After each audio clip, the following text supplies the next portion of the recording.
Hello everyone, welcome to the recap of day 3, round 3 from Chennai Masters.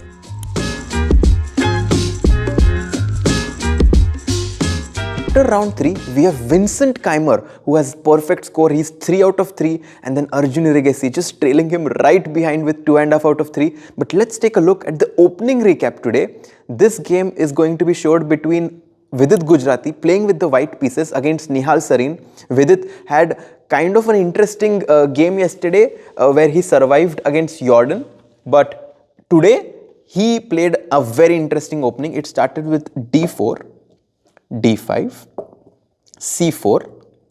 Nihal played this move e6. Vidit played knight c3. So far it's very logical, queen's gambit.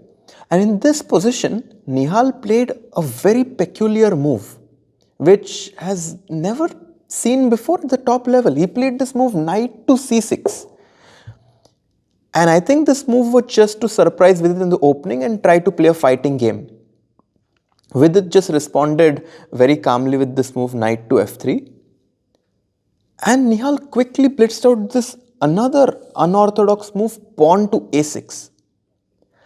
I think it's just a waiting game. I think black basically wanted to commit this white bishop on f4 so that after knight f6 there is no bishop g5. So I think this was some sort of a waiting game that Nihal was trying to play. But Vidit thought for 25 minutes in this position and played this move pawn to c5. A very innovative idea that Vidit found after thinking for 25 minutes. And it feels as if black can challenge this with this move pawn to b6. And I'm sure Vidit considered two ideas in this position. One is this move pawn to b4, which looks like it's blundering a pawn because it feels like black can just capture.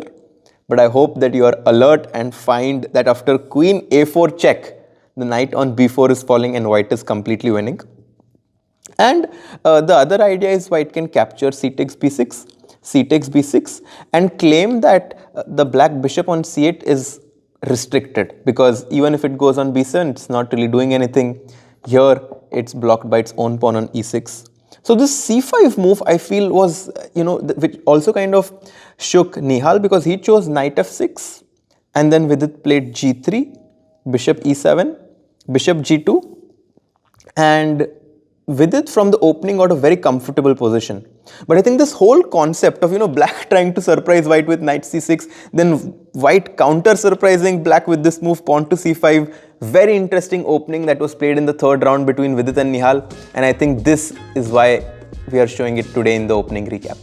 And after this, we are going to move on to the middle game, which was played between Arjun Regency, who was playing with the white pieces in this position, against Robson. Robson just defeated Vidit Gujarati and he was coming off in great spirit. So let's take a look in this position with the white pieces, because Arjun was playing in the white pieces, very eager of course to win this game. It was a very complex opening. I think Ray did manage to get a very decent opening. White is trying to threaten pawn to f4 here, hitting this knight on e5, and that's why Ray chose this move rook c8.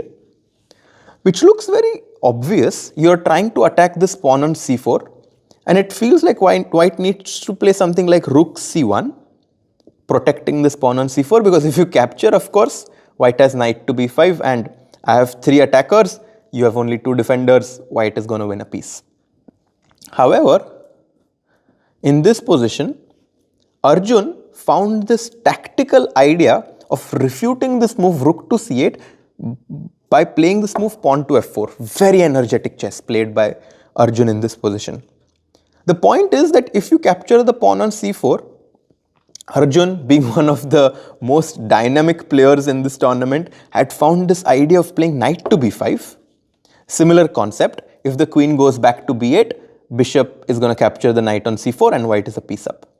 So black has to go queen to c6, trying to protect this knight on c4, but then white captures the pawn in the corner, which not only hits the queen but also the rook. So this is a fork.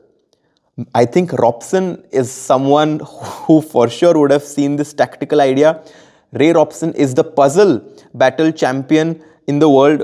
I think he was banking on this move queen takes e4, but white can capture, bishop takes, And I think maybe Robson stopped calculating in this position, thinking that he's fine, because if white captures this rook on c8, then black will capture this bishop on d2, hitting this rook on f1 and this bishop on b3 after knight c8, knight d2, and maybe he thought he's doing fine here.